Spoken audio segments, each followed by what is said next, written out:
यहाँ ता तरत हवा थप्पे happy new year happy new बगु सारे हैप्पी न्यू ईयर ना हैप्पी न्यू ईयर। अरे तू ही था ठीक है मानत है। अरे व्यवस्था वत्था कुछ होई। अरे ये सारी वही तो जुगाड़ा हुआ होत है। तारी का तो ता जुआ तरत है काव काव आवे। अरे मुर्गा आवे आउता आई गरम गरम थाल दे ठंडी में मुर्गा और ओकरे सतवा और कुछ बोतल होतल कवन हवे बोतलवा अरे लमका मंगा ले लमका और का मंगाई भी और कुछ मत मंगा। लमका सर का होला। अरे लमता दोने पे 8 लिखल रहला। था थाली ओके पीएम 8 बोले न लमका ना कहा है न। चल दयानत चला लुक का भी ले सारे अब तो के आज थार इतना ही चल अपने मलबन के बलाल बोलता फोन ताई तेरे ही थार इतना ही भगु सारे अपने माले वाले के ना बोलावे है। हाँ चल आज थारे दूसरे के मालिन ते मजा लेवल जाई री और नए थाल का मजा लेवल जाई। हाँ रे सारे तहु सही है कहा थे। चल दूसरे चला चल सारे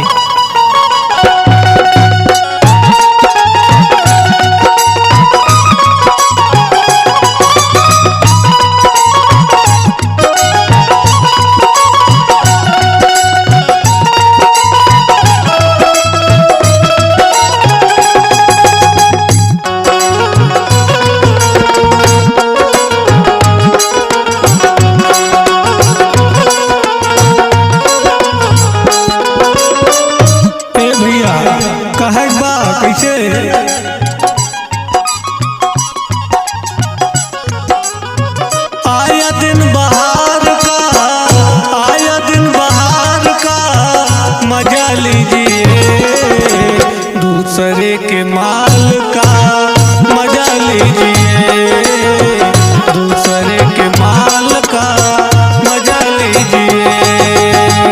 अपने माल को बुला लीजिए नए साल का मजा लीजिए नए साल का मजा लीजिए।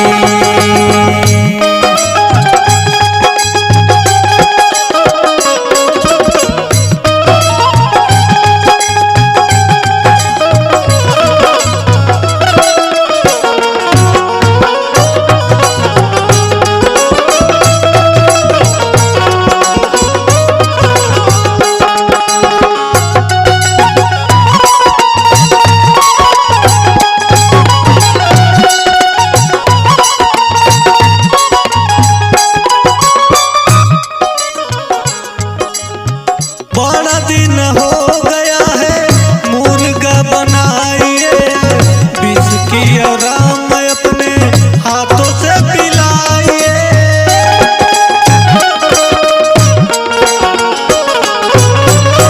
बड़ा दिन हो गया है मुर्गा बनाइए विस्की और आम अपने हाथों से पिलाइए। गोरे गोरे गाल का गोरे गोरे गाल का मजा लीजिए गोरे गोरे गाल का मजा लीजिए नए साल का मजा लीजिए दूसरे कमाल का मजा लीजिए नए साल का मजा लीजिए।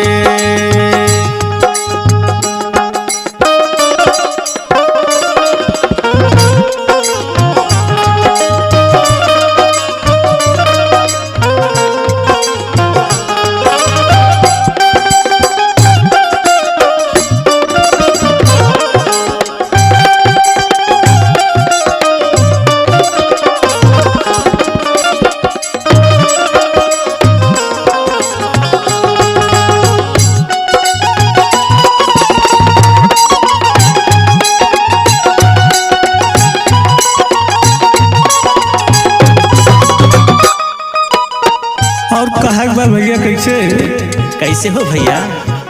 2025 छोड़ो 26 में आइए, नाचो गाओ झूमो और खुशियाँ मनाइए।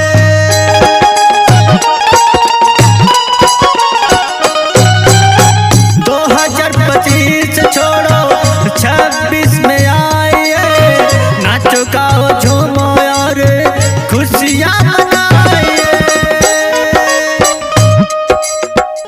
अमिताभ के माल को शिवा कमाल को बुला लीजिए, नए नए साल का मजा लीजिए, नए नए साल का मजा लीजिए। आया दिन बहार का मजा लीजिए।